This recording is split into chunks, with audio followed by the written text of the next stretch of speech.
এই রং দিয়ে আমি এখন চম্পাকে বানাবো। কেউ তো আমাকে বাঁচাও। রাজু, তুমি আমার পুরো শরীর কেন বানাওনি? বৃষ্টি পড়তেছে, আমাকে ওইখানে গিয়ে রাখো।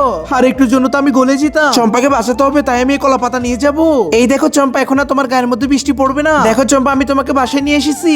এখন আমি কি করবো, এটা একটু বুদ্ধি পাইছি। এই লাল কাপড়টাকে আমি নিয়ে যাই। দেখো চম্পা, এখন তো কেউ বুঝতে পারবে না তোমার যে পা নেই। এই তো আমি আরেকটা বুদ্ধি পাইছি। দেখো, আমার কাছে তোমার গায়ের মতো সেম কালার আছে। আমি এখন এটাকে সুন্দর মতো লাগিয়ে দিব। কিন্তু আমার তো খিদে পেয়েছে। দেখো চম্পা, এখানে অনেক মজার মজার খাবার আছে, এগুলো খেয়ে নাও। আর এই আয়নার মধ্যে তো আমার দুইটা হাত দেখা যাচ্ছে না। চম্পা, চিন্তা করি না, আমি এখনই কিছু করতেছি। প্রথমে হাতের গ্লাভগুলোকে আমি বেলুনের মতো ফুলিয়ে নিব।